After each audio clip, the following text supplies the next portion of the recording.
Hello, everyone. Welcome to the session chair training.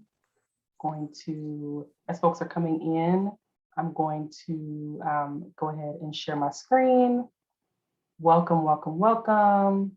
It's so good to see some familiar faces in the attendee section. So let me go ahead and share my screen and we'll get started.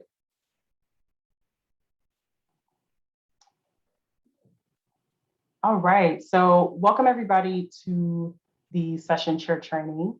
For those of you that I have yet to meet, my name is Cindy Brewster, and I am the Director of Conference and Events for ASHE, and she, her pronouns work really well for me. I'm joining you from Miami, Florida, or South Florida, which is home to the Calusa, Tequesta, Seminole, and Miccosukee Native folks.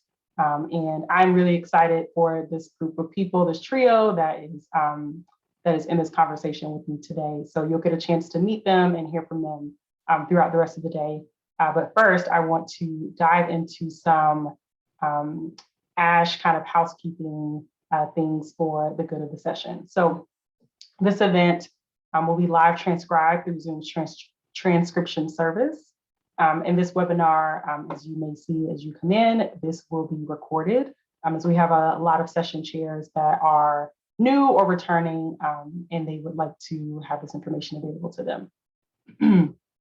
I also want to briefly mention ASHE's virtual events code of conduct. So while we don't anticipate that we will need this, we always want to make sure that it is available to those that may need to use it.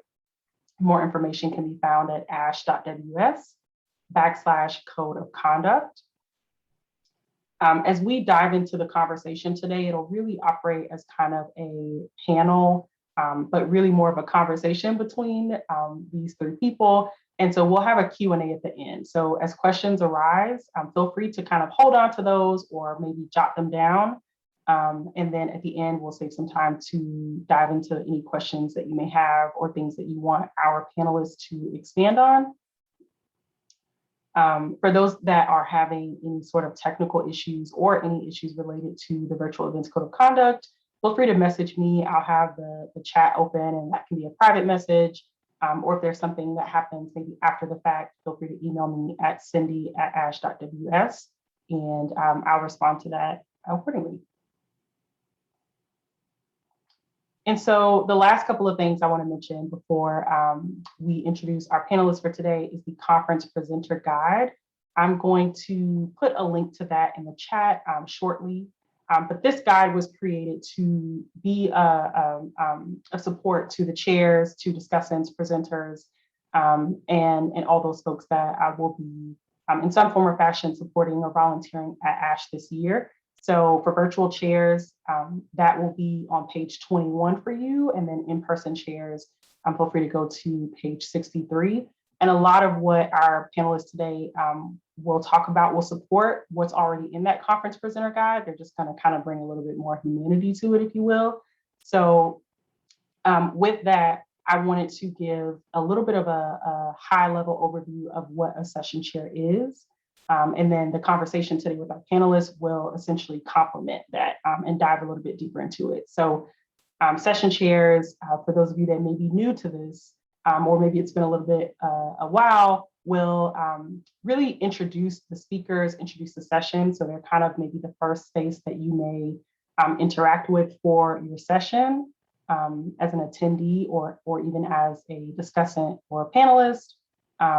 They'll keep everybody and everything on time. And so we'll talk about maybe some ways that when things do go a little bit off the rails or they're not on time, what are ways that you as a session chair can kind of bring things back, because that is what we need, right? Like as ASHE staff, we can't be in every single session. And so the session chairs really do kind of act as an extension of us. If we were in the session, maybe what would we do to make sure that the sessions are running accordingly? Session chairs will facilitate Q&A, and so kind of being able to harness some of the energy in the room to make sure that the questions are appropriate and applicable to the conversation. And session chairs will also connect the presenters and discussants via email. So oftentimes the people that are a part of these sessions, sometimes they might know each other, Sometimes they may not, so it's a really good opportunity to build community. And the session chair is often the first person that's going to bring everybody together through an introductory email.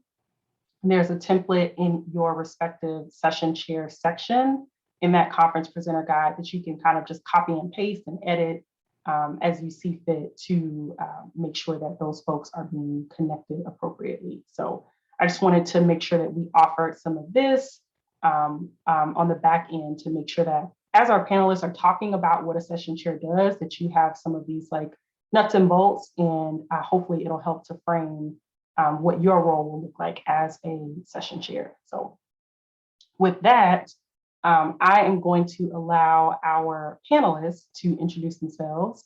So let me stop sharing my screen so you can see the fullness of their faces. So let's start with Chase, and then we'll work our way to Julia, and then we will end with TJ. So Chase, if you want to start, feel free to share whatever is appropriate for you. Awesome. Sounds good. Well, it's great to be here this morning. Thanks, Ash, for putting this together. I was super excited as a previous chair to see this. My name is Chase McNamee. My pronouns are he, him. I want to first acknowledge and honor the indigenous peoples of the lands upon which the University of Denver stands, the Arapaho, Cheyenne, and Ute tribes. And I work at the University of Denver in the Office of the Provost. As a senior project manager, I oversee two major projects around community plus values, which is about building community inclusion and belonging here at DU, and then around our strategic imperatives and strategic plan for the institution. So excited to be back in the Mountain West. I'm originally from Wyoming, but I lived in New York and actually am a doctoral candidate at Teachers College at Columbia University, working with Professor Noah Dresner and the awesome folks there. And I was living there for the past 3.5 years. And then we got to move right when COVID happened, which was fun. But I am working on my dissertation around evidence-informed policy and practice and institutional advancement. So my research focuses on philanthropy and higher education, and super excited to be here. I always have to give one little piece of info. I'm a twin. We're both doctoral students at Teachers College working with Noah. So you may see him somewhere. So you might get confused. So know that I'm Chase and he is Ty McNamee. So I always have to give that twin shout out because he's doing some ASHE things as well this year. So that is wild. Okay, I'll tell you offline. I'm like, I knew I saw the same. Okay, wow. Yeah, we cause a lot of confusion wherever we go, especially because Ty is very involved in stuff. So I have to give that shout out to Ty. And no, I'm super excited to be here and pumped to be in this space with y'all. Thanks, Cindy, for putting this together. Oh, thank you, Chase, for being here. I want to know all the things. Like, do y'all look alike? But I'll save it for another time. Julia, why don't you introduce yourself to the audience today? Hi, everyone. My name is Julia Karpicz. My pronouns are she, her, hers. I am joining you all from the homelands of the Nipmuc people, who have been stewards over the lands and waters in this area for over 12,000 years. I am joining as a doctoral candidate in higher education at UCLA. I am also a senior researcher with CDP Praxis, an evaluation company. I do qualitative research. My own kind of areas of research focus on access labor in the university, with a particular focus on the experiences of disabled students of color. So I have been involved with some of the committee work happening at ASHE around accessibility with the main conference as well as in CEP. And so excited to kind of think through some pieces around accessibility work as a part of the chair role. And just looking forward to the conversation, excited to be here. Oops, Cindy, you're muted. You would think that you got it by now. Like, you would think that you could just hit that button. And I was saying, thank you, Julia, for the work that you do with us on the accessibility work group and beyond. And last but not least, TJ. Thanks, Cindy. Hey, everybody. My name is TJ Stewart. He and him are my pronouns. I'm an assistant professor at Iowa State University, which sits on the ancestral homelands of the Iowa and Meskwaki and Sauk nations. I did my doctoral work at the University of Georgia. My research sort of profile looks at people, populations, and ideas that are in the margins of the margins. And what that means is when we think we have sort of our arms around all the justice issues, my work asks the question sort of who's still missing.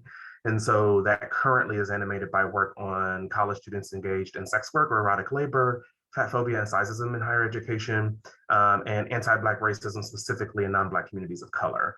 And so it's all very exciting. I did my doctoral work, as I said, at University of Georgia, though I'm a lifelong Buckeye, so it's always near and around me. And I'm originally from Columbus, Ohio. Glad to be here and have been invited. I really enjoyed my time as a chair for ASHE, and I think it's sort of some of my famousness or infamy in relation to my chairing. Perhaps I'm joking, is why I was invited. So I'm glad to be here with y'all. I love that. I can't wait to get into the infamy of it all, should time allow, which I will allow it. So let's dive into our first question. So I kind of talked about how the chairs are responsible for kind of harnessing the energy, and they don't have to wait until the session, right? Like they can start doing that with these introductory emails that we talked about, that we have a template for. So, you can copy and paste, and that's totally fine. But what are ways that you all like to maybe personalize these introductions or these connections to your presenters and discussant as chairs when you send those emails? What are ways that you kind of put your own stamp or flavor on it?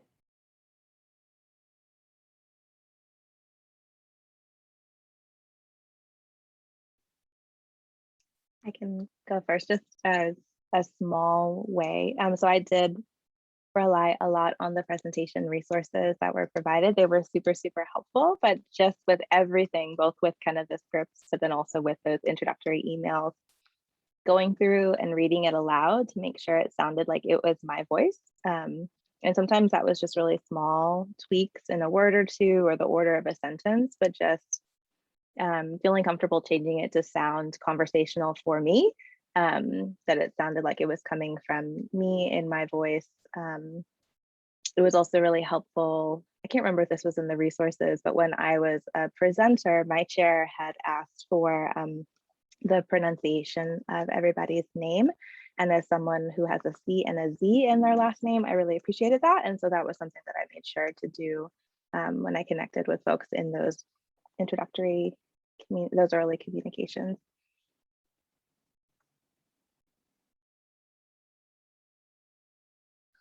And I'm one of those weirdos who loves logistics, and my life revolves around getting people to answer emails that don't want to answer emails or don't have time to answer emails because so much is going on. And so I always, to put a little piece on it, I would go through and be like, I agree about the voice piece and like an introduction about myself, but keeping it as pithy and short and sweet as possible, and kind of being specific about highlighting information and action items and those specific dates, just so if someone were to glance at the email, they would say like, okay, I got to get it in by this date at this time. And this is why I always try to give the why, that someone needs to read these pieces. So it's not arbitrary. And even just something as simple as the subject line, I tried to make it a little catchy and also put like action items in the subject line so that people know it's not just an update, it requires some action. And so those were always really helpful. And I did try to always put a little bit of information about myself in there. Like I'm a doctoral candidate at Teachers College, Columbia University, because it is a good way to kind of introduce yourself to people that are presenting. And a couple times actually people were interested in it and were actually asking me about what I've done. So it was a good way, especially as a doc student, to get my name and face out there and introduce myself and be able to kind of create that relationship online for sure. I'll add one just quick add. I would say the other thing is knowing that everything is terrible, right? And everyone is exhausted, and just being mindful that there are likely going to be needs around sort of extensions or just other pieces. And so I think part of it is just figuring out how you can encourage folks to just communicate that to you, because sometimes what you find is that folks really want to make the date and they really want to make sure they're adhering. And then sometimes the late nature of the ask kind of creates more problems than just kind of knowing. And so not necessarily offering that out to everyone, but just to say, if at any time there are challenges that you find with the day, please let me know as soon as possible, or something to that effect, because then you can work with the discussant or et cetera, and be able to address that with more time as opposed to not knowing that information. So that's something I just kind of always open the door for folks, because we know identity matters, and some people have no problem asking for extensions or turning in things late, and other people will stress themselves out feeling like it's not an option for them. And so my way of sort of being equitable is just sort of opening that door to communicate those needs, and being able to sort of help and advocate with the in between sort of the discussant and the presenters as I need to. Yeah, I love how you all kind of just touched on both the equity, the humanity, but also like you put yourself in that person's shoes if they're receiving this email. You know, it's like the middle of the semester, like this is one email on top of another. And so, Chase, we might need your strategy of how to get people to read emails, because that's a skill, you know, everybody doesn't have it. So I appreciate that you all kind of just injected that into your emails, and those connecting points with your presenters and discussant.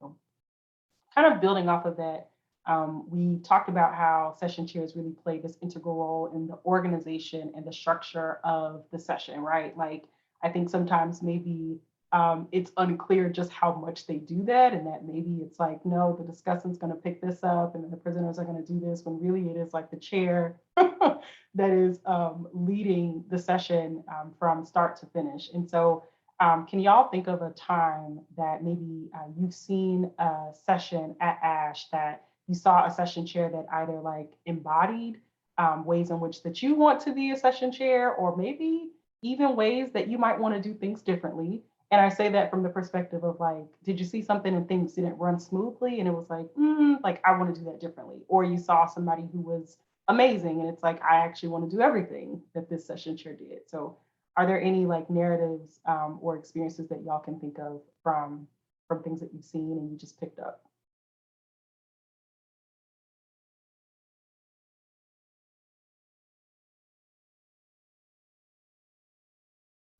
Can I give TJ a shout out on this one? I was like, I'm pretty sure I saw TJ's, and I think I always, like you said, it's great to put yourself in the shoes of the people, and like my counseling background immediately goes to that. It's like, we're in these hot rooms, we're in there all day, like you're probably attending. If you're like me in my first ASHE, I went to like 100 sessions and I was like struggling by the end of it. But I think remembering that, and so when you're doing the introductions, it's not like this dry, like, I would like to introduce the people for this. It really is, it's more relaxed than I realized. When I first did it, I was like, this is so serious, this is ASHE. Like, but people enjoy, like, you know, welcoming them, telling them that there's water back there, like, we're excited to have these presenters. And by doing that preparation with the email around honoring names and understanding like how important land acknowledgements are, you're prepared to then put more of your own spin on it. So it's not so scary. So there is a little bit of practice involved, but people love that you bring in kind of your own personality, and that it's more conversational, almost like this, and not like you're a presenter presenting about your research. Like, you're there as kind of the MC, the host, like making sure everybody feels comfortable. And I'm sure Julia has the expertise around this, but like keeping in mind those accessibility pieces, those equity pieces, like if people need to move closer, they can. If they need to shift things a little bit, they can. If they need anything, let me know. And one little piece that I thought, I can't remember who the chair was, but they showed up early and they were welcoming people as they came in and told them, like, there's water over here. Like, if you have questions, let me know. If you need to write it down and you don't want to say it, anything like that was just like a way to kind of make the room more welcoming and not feel like you're stepping into this space of intense research and all of these things. Like, it's a fun space to be in for sure.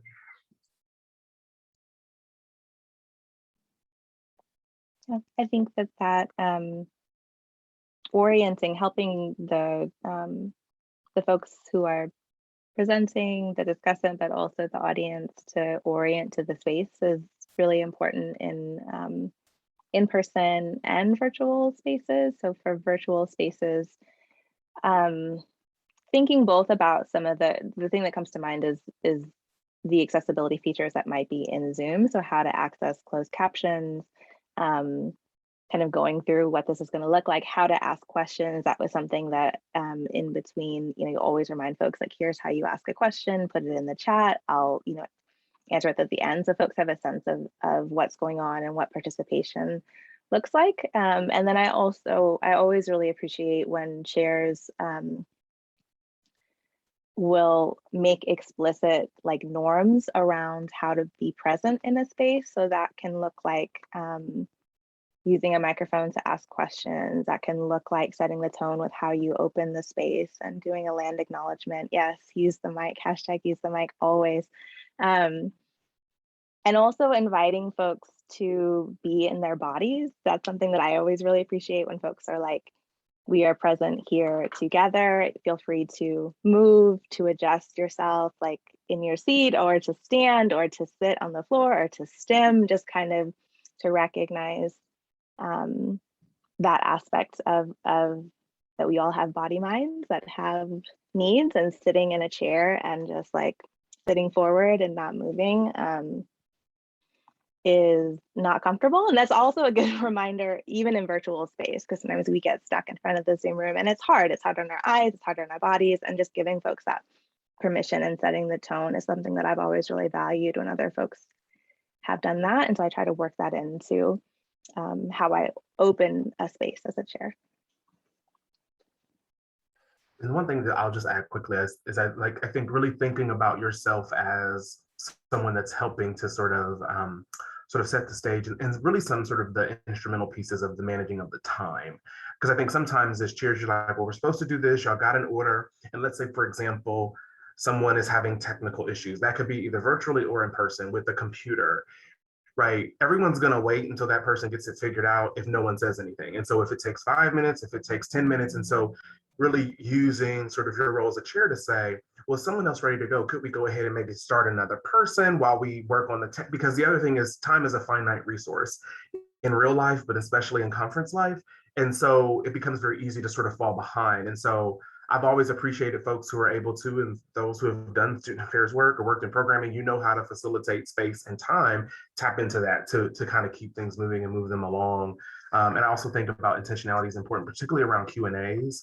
And so I know Eve Tuck tweeted a thread once about a really thoughtful practice that she engages in. And so how do you manage if there are more comments and less questions? And not that comments are problematic, or let me talk about my work for the audience, when it's really not a session for that. It's about if you have work in relation to what's been presented or shared, sure. But so all of that, I think, really is on the chair to really be thinking through and figuring out how you can be an advocate for the presenters in the room, for the discussant, and for everyone who comes to hear about the folks who are sharing their work. And so all of those sort of touch points are really opportunities for you to kind of really sort of rise up in your role to sort of keep things moving and to create a meaningful and intentional space for attendees. Yeah, and one thing that reminded me of too, TJ, was around knowing who your presenters are. So someone checked in on me as a graduate student presenting for the first time, whereas like some other people have presented like 25 times and this is nothing for them. But knowing like, oh, you can comment back to a comment or like talk about what that comment was.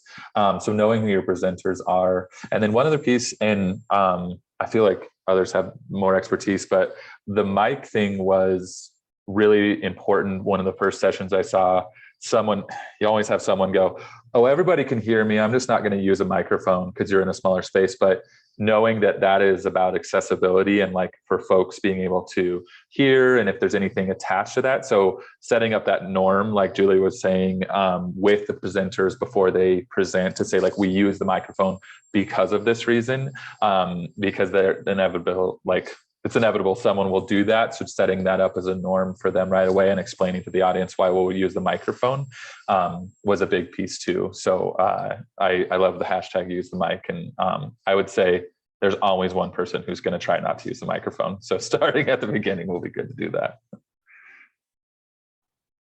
I appreciate that, Chase, that yes, session chairs, please be advocates for the accessibility that can be and that should be in the room. And that starts with using the microphone. Everyone cannot hear you, and that it even me saying that is such a multi-layered statement, right? So the microphones are there, use them. And so if you all can champion that, that will go a long way, I think, for the attendees of ASHE. So I appreciate y'all saying that.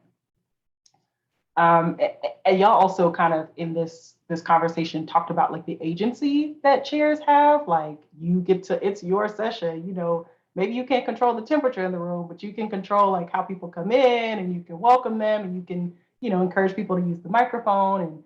And a part of that, I think, also stems with the use of the land acknowledgement. And we all kind of did that today.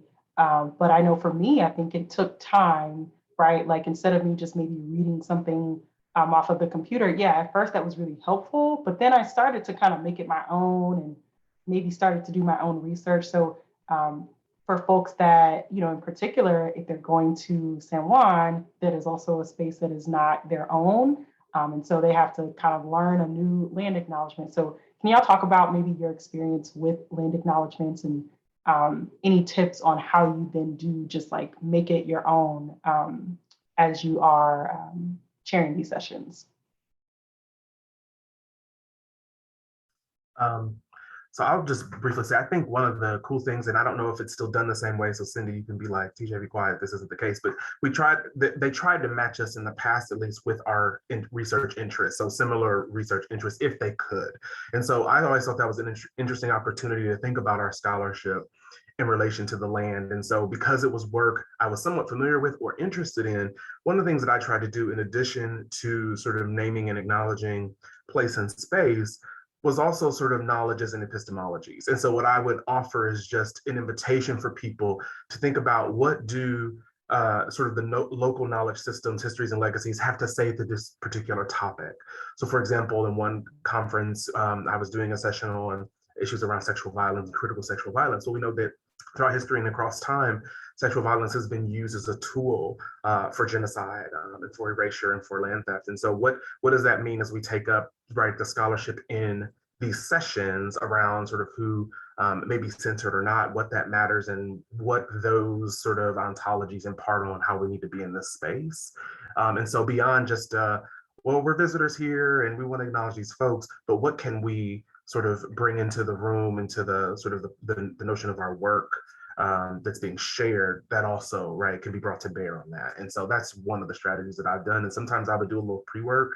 I might offer a resource. I might offer a story, something brief, but just something that goes beyond just the here's where we are, but why does here where we are matter, right, in this context.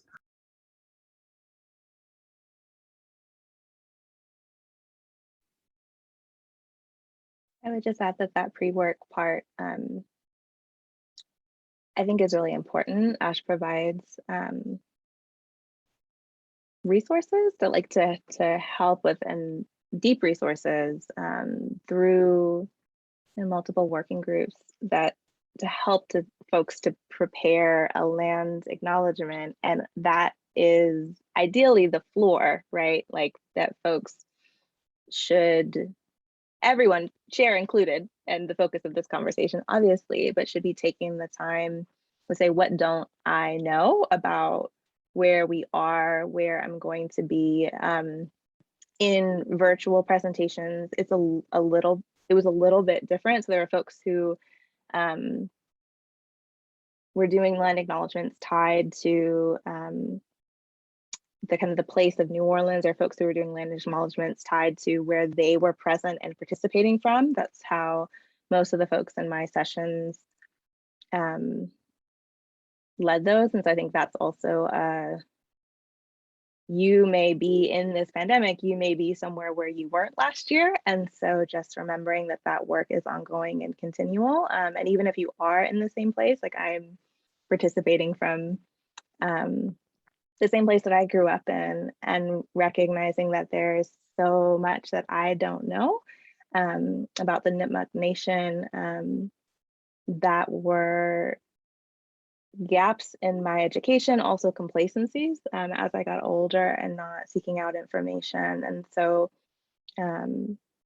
that's work that should be ongoing. So, but using this opportunity in welcoming folks and in orienting folks to prompt you to be accountable, like to yourself, like within yourself, you know, around this work of thinking about epistemology, space, participation, access, what those things mean, how they intersect with power. So it's like, it's a prompt, but it doesn't necessarily have to be formulaic, and it shouldn't be formulaic. It should really be a invitation, a call to do the work, to do the ongoing work. Just a reminder that that's a process, and it can and should be customized based on what you know, what you don't know, what you need to know, and being willing to do that work on your own. Yeah, and the only small thing I would add to both, because I agree, I really love the doing the work and providing a resource and an action item, so it doesn't just like sit there, is to just practice pronunciations and honor those names of the tribes. Because I made a mistake the first time. I was like, oh, cool, I've got the land acknowledgement. And then I got in it and I was like, I don't know how to pronounce this tribe. And I was reading through it and trying to kind of stumble through it. And I was like, I should just practice this part so it's more authentic, and I'm honoring those names. So I would add, that's the only thing that I would add to that. Yeah, and I appreciate you sharing that, Chase. Like that's a big add, right? Like being able to spend time in doing that work, and making sure that, you know, as we're talking about doing land acknowledgements for the purpose of acknowledging land that is not our own, like making sure that we are acknowledging them in ways that they deserve to be acknowledged. And part of that may take just a little bit of extra time, a little bit of extra research to do it right, if you will. So in the chat, I'm just going to link the Borican syllabus, which has a land acknowledgement that was created by our local community engagement committee, and also just has other resources as you are kind of building or crafting a land acknowledgement that you can pull from resources, as TJ and Julia kind of talked about, like of being in that space. What don't I know about the space that I'm going to, or even the space that I'm in, that may be helpful as well. So I want to point that out. Okay.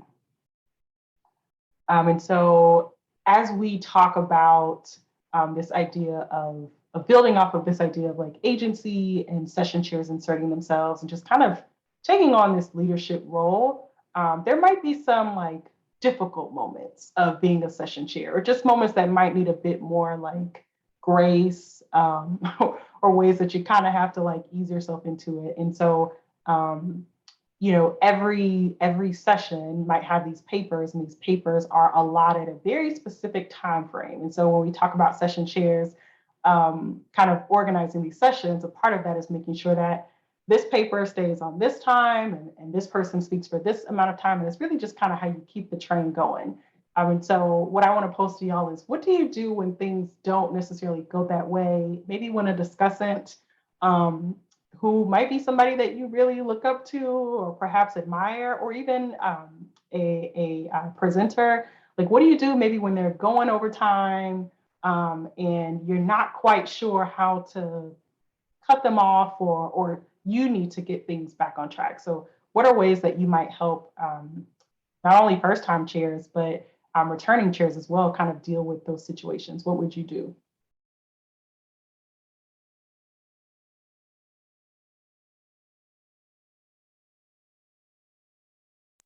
Well, I always say preparation leads to less of those moments. And so two things that have helped me prepare is that a little piece, kind of a nugget that someone gave me, and it was really helpful, was asking everyone to, even if it's literally right before the session is about to start, email their presentation or bring a jump drive with their presentation on it.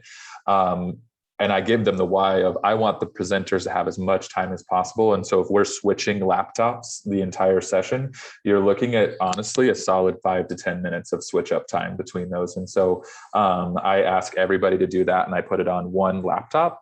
And I learned this at high school speech too, is I bring my own laptop as a backup, because as much as I love the conference people, and they really do a phenomenal job, like those laptops can crash out, like they might need updates. And so I bring my own laptop just as a backup.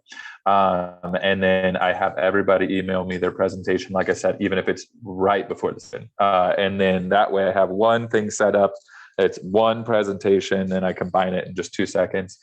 So that's helpful. And then the other piece is I use my phone with like a big font, like really big font that says 10-minute mark, 5-minute mark, depending on how long your session people get. And I hold that up, and I make sure to lock eyes with them, and that like they give like that little presenter nod, because you think they'll see it, but I always sit front and center, like as close as I can to the presenter, and I hold that up and I keep that time. And those preparation points really help, because it gives them the idea, like how can they either skip over a little part of their literature review or get back on track with time. And then the other piece is that if they are going over time, giving them that kind of stop signal, but knowing that it's kind of like TJ was saying, you don't want to open the door fully, but knowing that in your head, okay, we'll have 3 minutes less of discussion time. I don't have to like jump up in front of this person and stop them, but keep giving them that reminder. It doesn't happen a lot, but when it does, that person sure chats a lot. And so knowing that they can give a little bit of buffer time at the end with the discussion, that you don't need it, so you can kind of plan it out. But I would say one thing is like, don't panic. Like no one at the session is expecting you to be like, stop, like unless someone is just egregiously going over, which doesn't usually happen, they'll get back on track and do that. But those 2 preparation points were really helpful for me, so I didn't feel like a frantic sense of urgency to get them on target with time, because at the end of the day, people are there to learn about the research, and then they're there to dialogue about it at the end. And if that happens a little bit differently than the time allotments say on the program, no one is going to be super upset unless someone presents for 30 minutes and they're supposed to present for 15, like, which is typically not going to happen. But.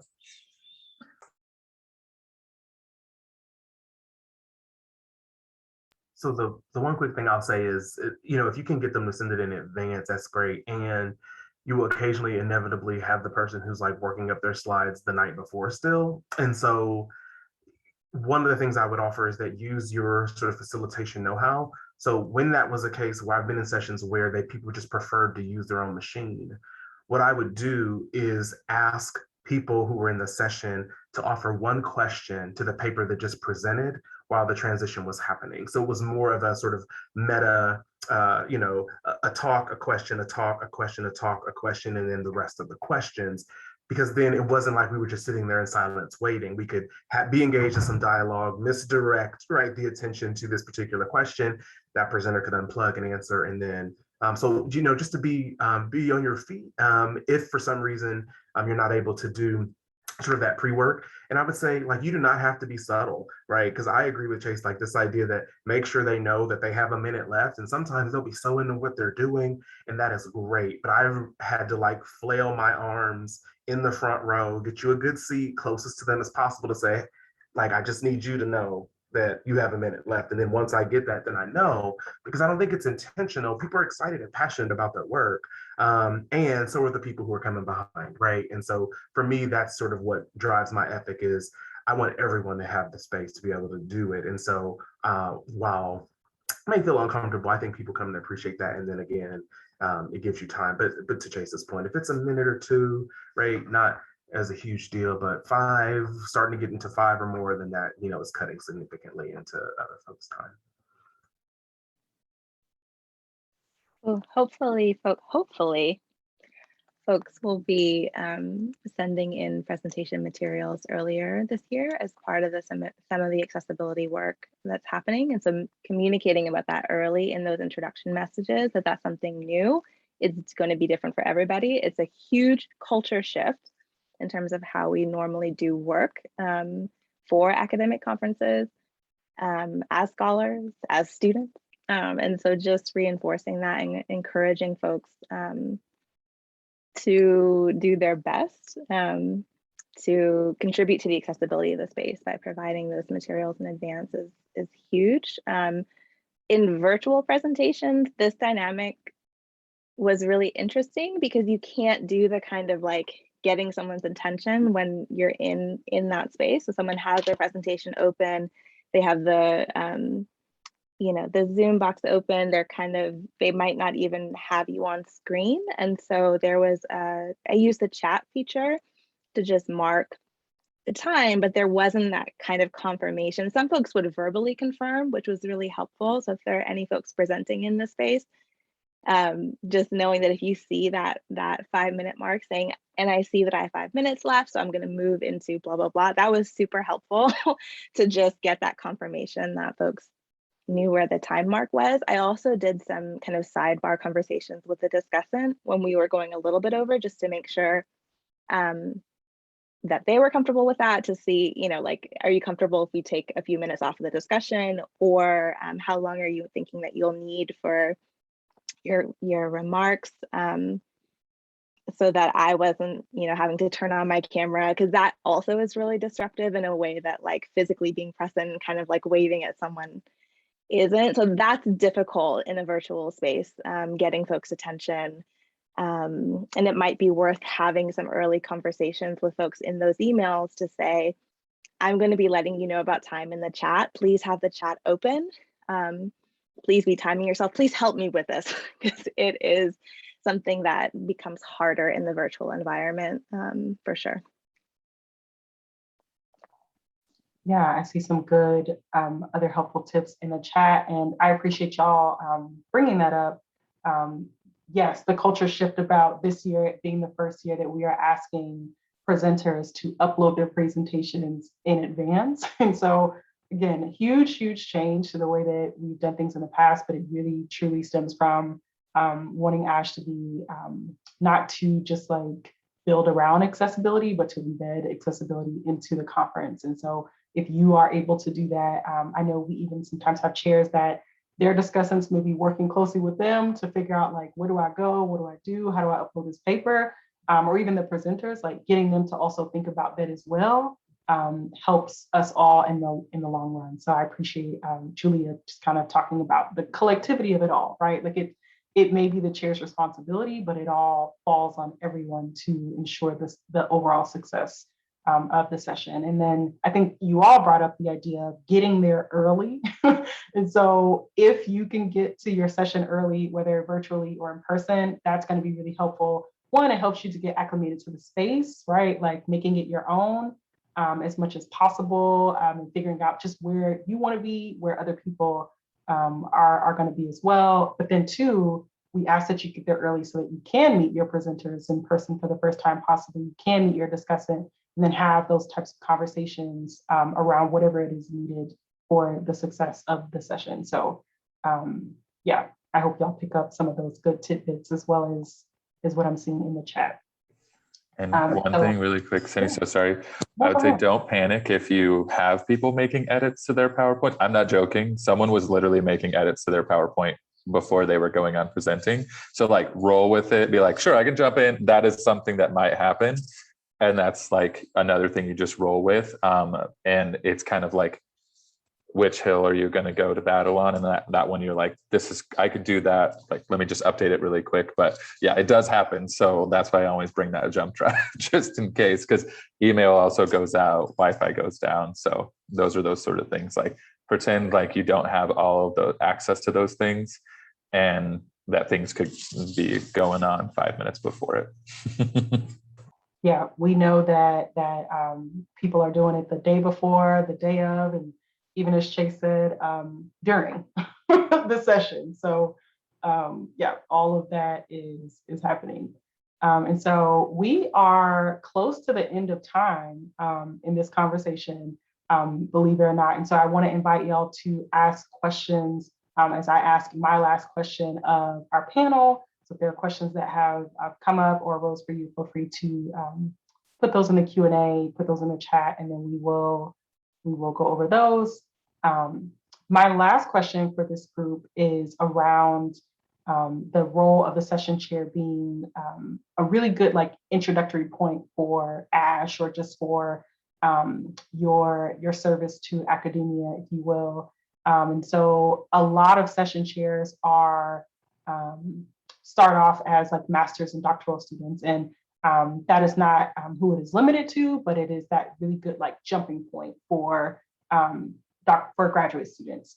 And sometimes they can be paired with a discussant that is somebody that might be a little bit, might leave them a little bit starstruck, like it's somebody that you didn't think you'd have the opportunity to work with, and that's just kind of the way that the session works out.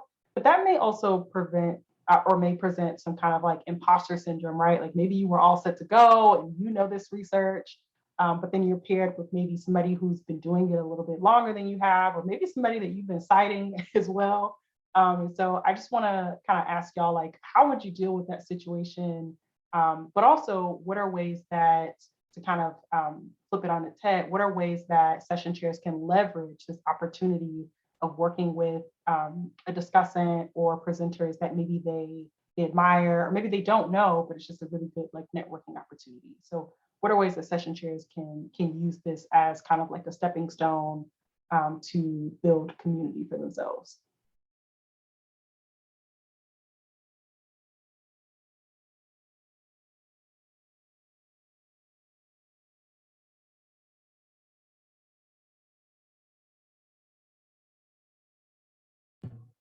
Sorry, I hate to be the first one to speak again.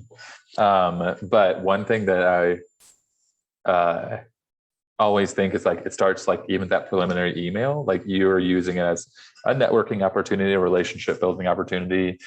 So that's another way I like to personalize it. Like if I do know someone, like I had applied with a doctoral program with a person. And so rather than getting this like templated email, I was like, I hope you're doing well. Like I saw your article on this, and like it was really great. So it was like a good way to remind them of like who I am and, you know, the work. Or if you don't know them, saying like, you know, I'm honored to be reaching out, and I loved your piece here, that sort of thing, to kind of remind them like of your research. And so I use that preliminary email if it seems appropriate, but don't have to do it every time. And then when I'm there, you know, I always make sure to do an introduction, and it is nice if you're there early, because you usually do have time to like talk about your research and say like, oh, I was super interested in your article, or I'm excited we get a chat because I actually studied this similar vein of research or something. And then my advancement side comes out, where I always send like a thank you email afterwards to everybody, the presenters and the discussant. And I say like, it was great to meet you. And I just kind of tweak those based on it. And it's a great way to then launch another opportunity to say like, oh, I would love if we could have a virtual Zoom conversation, or if you're at the same institution, like grab coffee and just chat for 30 minutes. I'd love to hear more about what you're working on.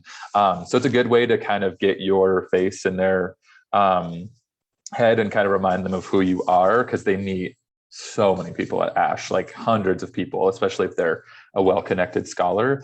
And a little tweak, like if you want to, you can put like at the bottom of the email a picture of you so they recognize what you look like at the session, which is just also a good thing to do in general, because you might have people might have no idea who the chair is if you're talking to other people or something. So little tweaks like that are always a cool way to kind of like put a face to a name, especially in the virtual world. If you're maybe on a Zoom screen or something like that, it's a little bit harder. So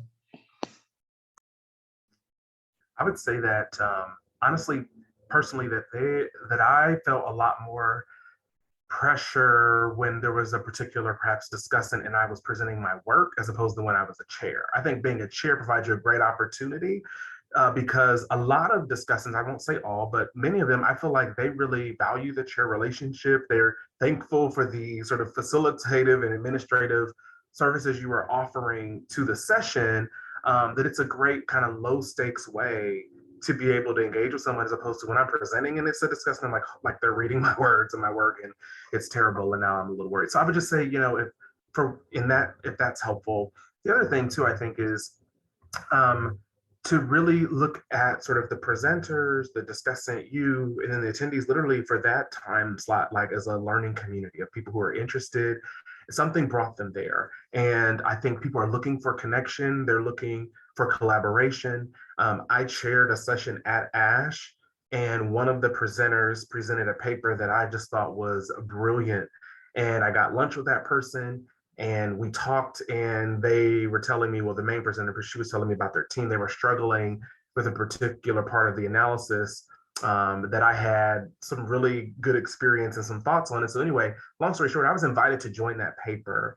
And then when it came out, I was a named author on that paper. And so had I not chaired and had I not just said, I really appreciated your paper and your work, and if you have time, we'd love to connect. And they were like all about it, like, yes. And we've been, struggling on this particular part. Now it's out there in the world. And so I think that it's really just an opportunity to really make those connections around a shared interest, shared scholarly and interest. And so, the discussants, the presenters are all people just like us. And I know that that is kind of like sort of a trite retort, but it's the reality. People are stressed about traveling. People are dealing with childcare, elder care, and presenting. So everyone is trying to, their best to be supportive of each other. And I think that it is just a great opportunity to really see sort of the humanness and the humaneness around the folks that we perhaps admire or perhaps that we don't know, but it's definitely an opportunity that you can take advantage of if you are so interested, because I definitely think discussants and presenters are looking for that occasionally.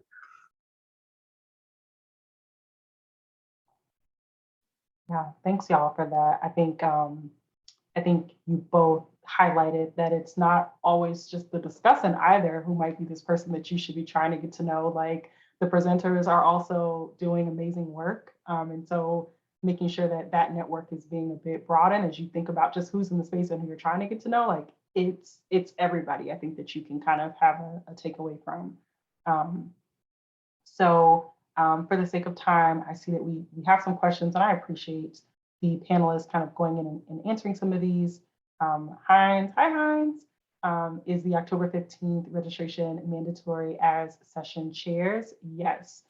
So if you are volunteering in this capacity as a session chair, then you should be registered for whatever it is that you are attending. So if you are a chair for a pre-conference, you want to go ahead and register for that particular pre-conference. And then if you are a session chair for the in-person or general conference, you want to make sure that you're registered for that as well by that October 15th deadline. So yes, good question. And then we have a question that I will ask just because it may be something that other people have questions about as well. How much information do you usually share about each of the presenters and discussants during the introduction?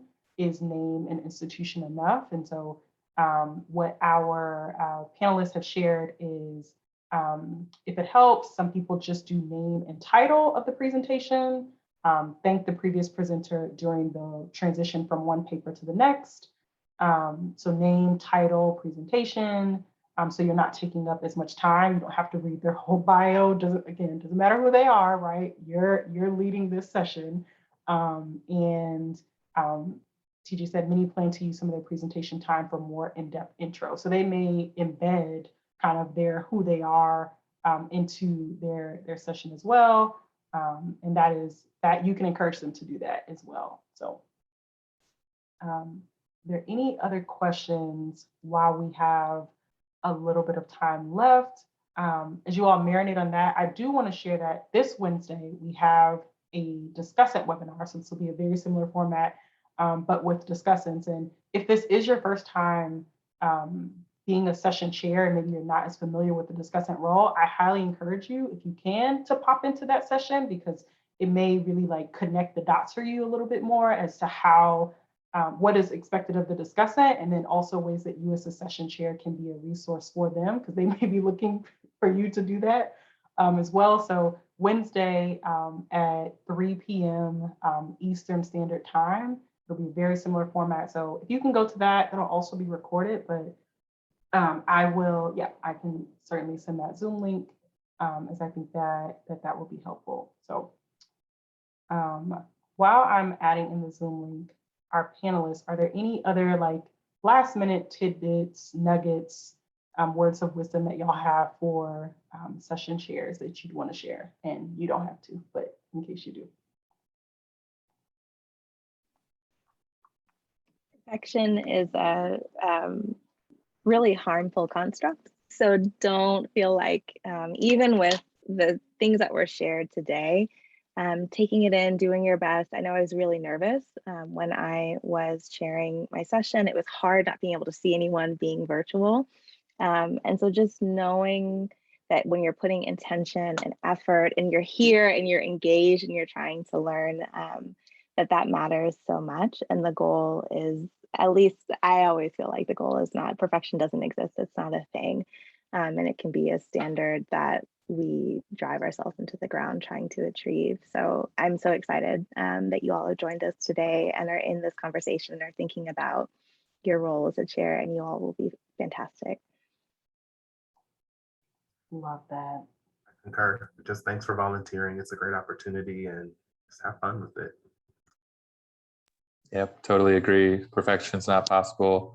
I always just say my event planning comes in like, prepare for the worst, hope for the best, like bring it as if there's no Wi-Fi, no resources, know that people are there to help you, but you're one of many awesome presentations. And so that's why it kind of takes the pressure off. You're there as a person to facilitate a cool conversation. And at the end of the day, that's why we're all at ASHE. And so people have a lot of grace and forgiveness and totally understand things happen. So if it happens, that's totally fine. You just roll with it. Yeah. Well, thanks, y'all. Thanks to this amazing, amazing panel for all that y'all have shared. Y'all have been so great to work with. Thanks to everybody for being here. Please utilize this and myself as a resource. I see so many familiar names from my email. So feel free to continue to utilize me to make sure that we can set y'all up for success. But in the meantime, hope y'all have an amazing rest of your Monday. I look forward to popping into your sessions, all of your sessions, both virtually and in person, as much as I can. And I'll talk to y'all later. Bye. Thanks, Cindy. Bye, panelists. Thank you.